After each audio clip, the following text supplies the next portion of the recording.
Aku mau kamu bayangin sesuatu. Bayangin kamu masuk ke sebuah ruangan, semua lampunya nyala. Tapi satu lampu di pojok kedip-kedip terus. Nggak mati, nggak nyala stabil, cuma kedip-kedip aja.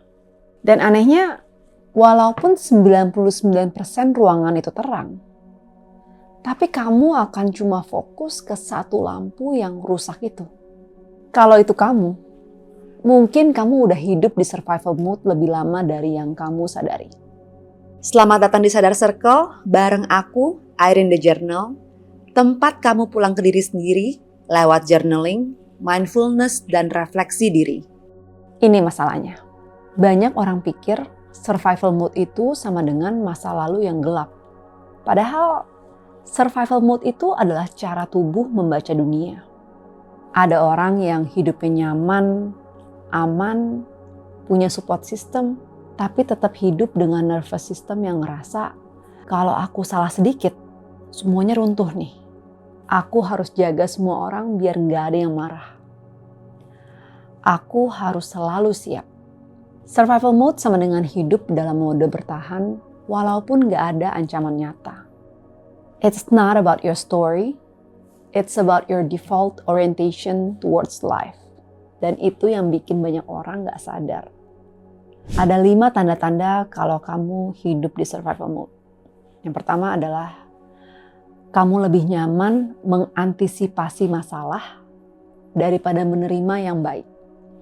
Good things terasa asing. Masalah terasa familiar. Karena otak kamu tuh dilatih membaca ancaman, bukan peluang. Nomor 2, kamu cenderung cepat-cepat closing the gap. Begitu ada kekosongan waktu, kamu langsung isi. Begitu ada jeda, kamu panik. Begitu ada kesunyian, kamu terganggu. This is classic hypervigilance. Nomor 3, tubuh kamu sulit berada di posisi diterima. Bukan kamu nggak mau diterima, tapi tubuh kamu nggak punya referensi untuk itu. Yang keempat, kamu selalu over prepare. Bukan karena kamu rajin, karena kamu takut dikecewakan atau mengecewakan.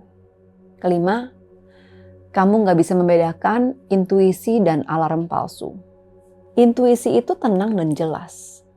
Alarm palsu itu cepat, keras, dan bikin kamu melakukan sesuatu biar lega. Kalau tanda-tanda ini relate, kamu bukan salah.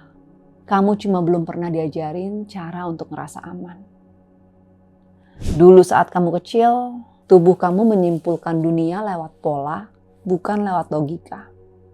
Kalau setiap kali kamu minta sesuatu, langsung dianggap merepotkan. Kalau kamu menangis, disuruh berhenti. Kalau kamu gagal, dipermalukan. Kalau kamu punya kebutuhan, gak didengar. Tubuh kamu bikin kesimpulan, lebih aman kalau aku gak terlihat. Lebih aman kalau aku bisa segalanya. Lebih aman kalau aku gak ngerepotin. Ini bukan luka hati, ini orientasi hidup yang tercetak di saraf. Dan yang menarik, tubuh kamu terus memakai orientasi ini, bahkan ketika kamu udah dewasa dan kondisinya berubah total. Survival mode itu mahal. Karena hubungan akan terasa jadi berat, karena kamu selalu waspada akan penolakan. Lalu karir kamu juga akan menjadi stagnan. Bukan karena kamu gak mampu, tapi karena tubuh kamu gak percaya bahwa lebih itu adalah aman. Yang ketiga, capek tanpa alasan. Karena kamu tuh bukan capek kerja, kamu capek untuk berjaga. Yang keempat, sulit menerima rezeki. Karena kapasitas tubuhmu untuk menerima belum dilatih. Orang selalu bilang, kalau kamu mau abundance, pikiran kamu harus benar. No.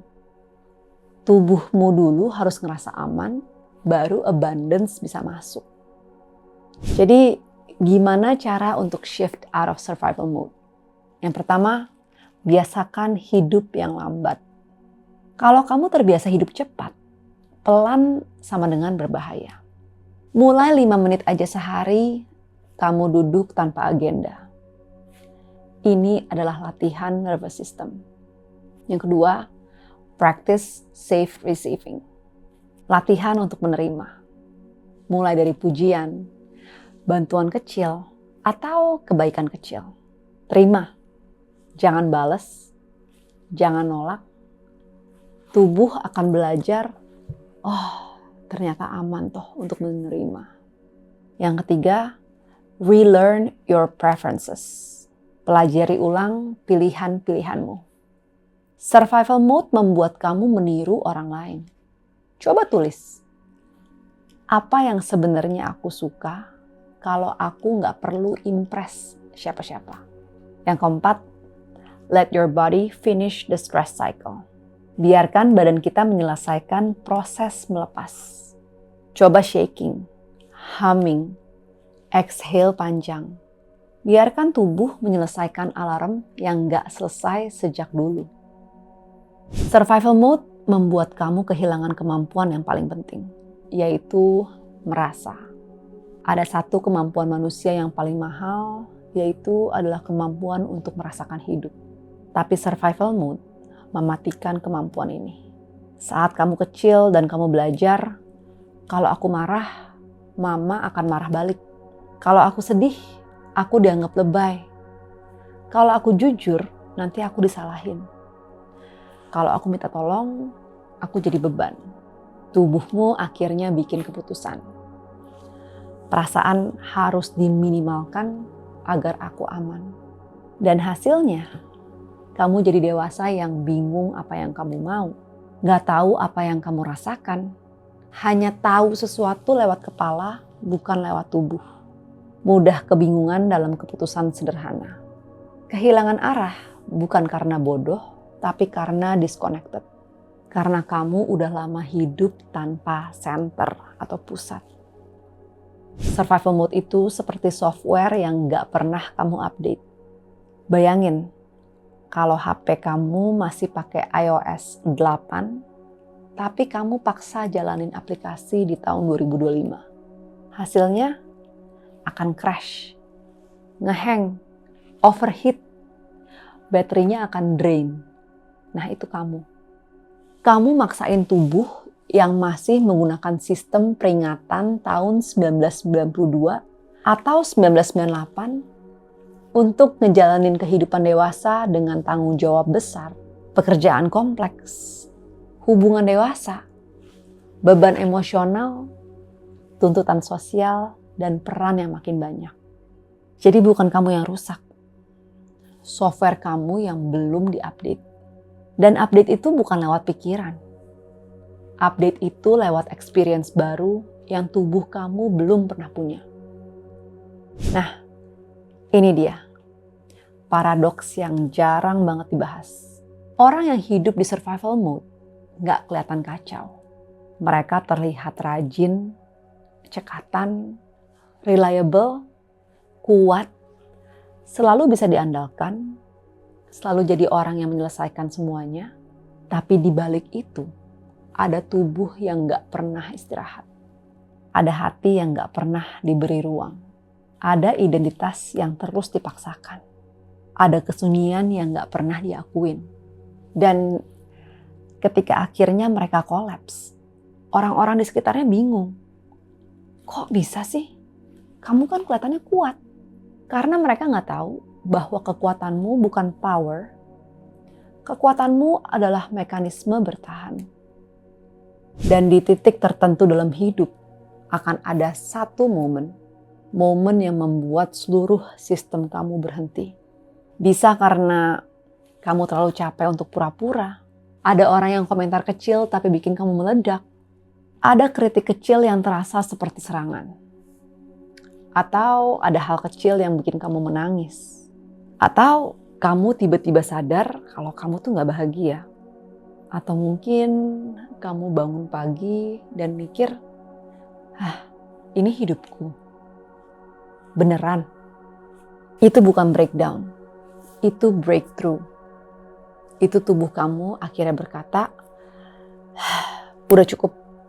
Kita gak bisa hidup dari skrip lama terus. Kamu gak rusak, tapi kamu baru aja bangun. Jadi gimana cara mulai hidup dari power, bukan survival? Ini bukan motivasi, ini soal memprogram ulang orientasi hidupmu. Yang pertama, belajar merasakan sinyal tubuh yang kamu abaikan. Ketegangan, suara hati kecil, nafas kamu pendek, suara internal yang ketat, itu semua bukan gangguan, itu semua adalah bahasa tubuhmu. Yang kedua, pilih respons yang berbeda 1% aja. Kalau biasanya kamu bilang iya, coba bilang, boleh nggak aku pikir dulu.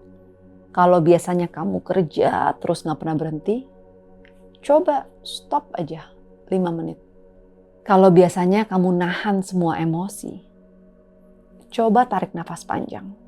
1% shift repeated daily sama dengan recalibration.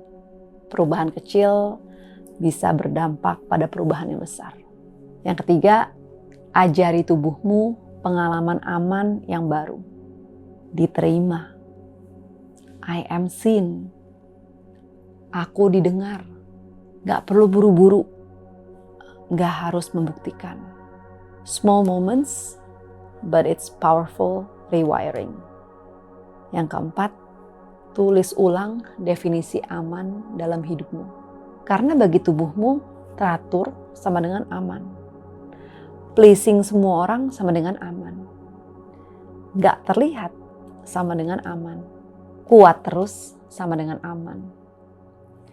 Padahal sebenarnya yang aman adalah jadi diri sendiri. Kamu selama ini hidup dari identitas yang diciptakan untuk bertahan. Identitas itu pernah nyelamatin kamu. Tapi sekarang, identitas itu udah gak relevan buat hidup dewasa yang kamu mau. Kamu boleh memilih identitas baru, bukan yang penuh ketakutan, tapi yang penuh kapasitas. Bukan yang reaktif, tapi yang sadar. Bukan yang bertahan, tapi yang hidup. Kalau kamu udah sampai di bagian ini, mungkin inilah saat kamu berhenti untuk survive dan mulai menjadi diri kamu sendiri. Kalau kamu relate sama video ini, DM di IG aku Limitless. Supaya kamu tahu kalau kamu gak sendirian. Sampai ketemu di video selanjutnya.